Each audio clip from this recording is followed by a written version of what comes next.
that no one some places they'll kind of like rookie come in and they think oh well we don't show you. That did not happen. I was embraced by the guys I was competing against. The offensive linemen, the defense. I mean, guys that genuinely looked out for you, and it really all is because again, if you don't come in there with I'm top dog, it's because their first pick was actually a teammate from Notre Dame, Tom Carter. So we came in together, and Tom, humble guy, defensive back, one of the best corners coming out. And you come in there, listen, and that's the thing. I think that's something that a lot of these young guys coming out, in the draft could really stand, level of humility. You're going to be a part of an organization. You need to learn, what that organization is about, what they stand for, and learn how to humble yourself. And regardless of whether you're first round or seventh round or undrafted free agent, go in there to learn and be humble and learn how to be a professional. And I think that was, for me, that was the biggest, I didn't understand that pro football was a business. And that was an area that I came up short on, and I think, I didn't benefit from, I didn't take advantage of the opportunities were there through the veteran guys that were, available to me to learn how to be a professional athlete. Because there's a difference between college and pros, and there's opportunities there that, you got to learn the business side of the game just as much as the game itself. Okay. Is that something that you think needs to be addressed even to this day? Because, the reason I ask you that is one of my one of the things I shake my pom-poms for is I don't like the fact that young people are always told, do this for the ring, especially in football, because football is the closest thing to having a job. They can cut you and don't have to pay you anything. He got a $100 million contract with a $30 million signing bonus, which the story should be he got a $30 million contract. And do you think the agents or somebody needs to address the fact that, hey, you're playing a game, but this is for your livelihood, or this is for your life? I think they have a better perspective of it now. But I think, that's an area where I wouldn't say the responsibility of an agent. I think there's an opportunity there at the collegiate level. Just like, if you were to, take a job with a company, a Fortune 500 company as a lawyer or as a systems analyst or as a director, in marketing or management or, medical sales, whatever the case may be, you're not informed of how to be a professional in the sports realm. And I think there's an opportunity for, coaches, athletic administration to help bridge that gap, because we have a lot of former players in multiple sports that are in college athletics. And I think there's an opportunity there, not to tell, say, hey, you need to do this, this, and this. Provide guidance and mentorship in the professional sports realm.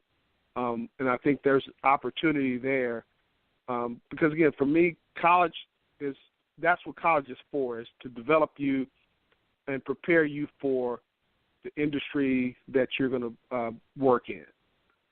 And I think there's, we tend to kind of let professional athletes, well, it's a sport, so we don't always engage them on the professional side. And particularly, you're thinking, well, I don't want them thinking about being a professional athlete until they leave here. Well, I think that's the wrong message to send. It's the wrong way to go about it, because again, it is a profession. I think we tend to downplay that side of it, I think it's to the detriment of the student athlete. They say, hey, this is a profession.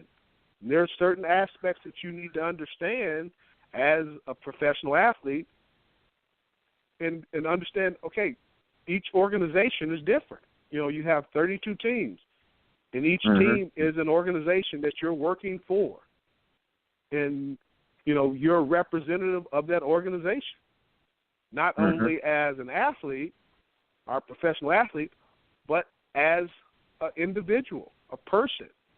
When if you take that approach, you take that corporate, have that corporate mentality when you're off the field, it can kind of help shape you to understand, hey, here are the benefits of being a part of this organization. Everyone talks about branding. Well, does your brand match up with the organization that you're with?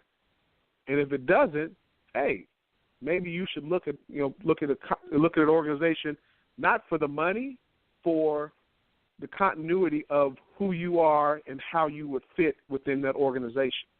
So I think so many guys chase a dollar figure, and like you said, they may sign you, to a $70 million contract, but only 35 of it is guaranteed. Well, what's the likelihood of you living out that contract? It's a lot more. There's a greater probability if your values, your brand, aligns with the brand of that organization and within that community, because you're a part of that community. If you're with the Dallas Cowboys, you're in Frisco, so they're partners in their local community. You become a part of that, and I think that's something that has really fallen by the wayside because of all the free agency and the transient nature of professional sports. And that's across all professional sports. There's that level of loyalty and brand value to say, I'm a part of this community, I'm a part of this team, and I have greater value, or my value is greater over a longer period of time with this organization, as opposed to, well, hey, this organization is going to give me this. So making a business decision is just as important as making a monetary decision. Yeah, you know what, and I agree with that, because as you touched on it earlier, and I don't want to be divisive, and I hope I'm not coming, because I don't want to put you in a situation where you are uncomfortable. But I'm going to say it, if you don't want to go there, then you can just skip over it and we'll move forward. Instead of arguing with these teams about the support and, if the narrative, obviously the narrative has been changed in regards to the narrative has been changed in regards to the what the protest stands for. Should players start going, you know what, I don't like the way Mr. Jones is handling this, and if I can get a comparable offer somewhere else, since we believe as a general public they're colluding against people like Colin Kaepernick, Chris Reed, and others who stand up, and Dallas Cowboys actually cut a player who didn't even kneel. He just, after the anthem, he threw a fist up and they cut him. Should the players sort of collude and say, hey, well, you know what? If I'm a quality ball player, unless I have zero other options, I'm not going to Dallas. I'm not going to these organizations that are not, at least pay me the respect of not saying something to the contrary publicly. Do you think that's a possibility, or do you think they should go in that direction? I doubt if they will. I mean, okay. This came up, and this is on an opposite spectrum, if you will, to that, is now you can do that more in baseball and in basketball, because the individual brand is a lot stronger. And you have less people, so there's a greater visibility of those individuals. I look at Tom Brady and his limited reach as regard to the owners. They work together. in the professional realm of football. Mm-hmm. You don't see that with the players, and a lot of it has to do with you're talking about 53 guys on the team. Mm-hmm. So even with the Tom Brady is nothing without the team. I mean, he has a stronger brand he has a stronger individual brand, but it's only to a point. Mm-hmm. As many championships as he's won, he doesn't supersede New England. And football, that's harder to do. Where basketball, LeBron supersedes the Cavs. He's going to supersede the Lakers because he's LeBron James. His individual brand supersedes the organization. You tell me what individual on a NFL football team where their brand supersedes the organization. And I say that to say I firmly believe, like I said, that I won't say collude, but a greater togetherness is needed. Mm-hmm.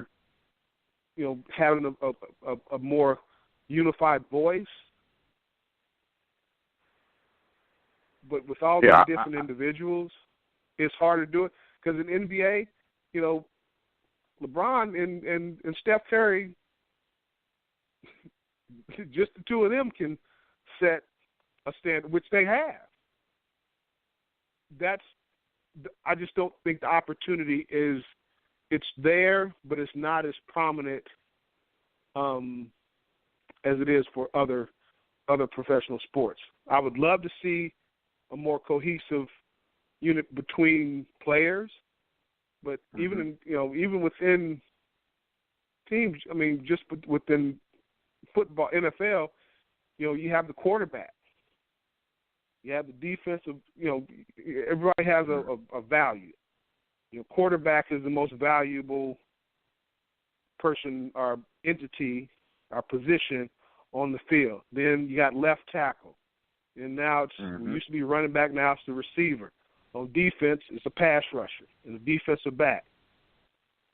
So the value is placed more heavily on the position, not so much the individual, where in basketball and baseball, it's become you can be singled out more, and you can step up and your voice will be heard greater than it would if you were, a Drew Brees.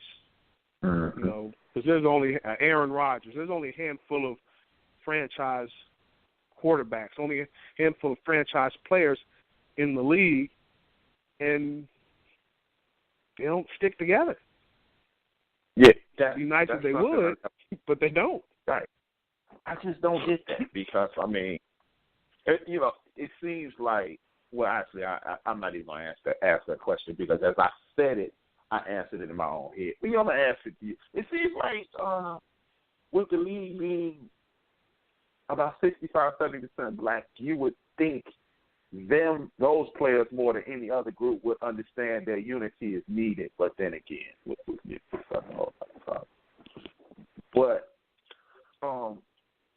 the NFL, the slotting of the pay scale, is it?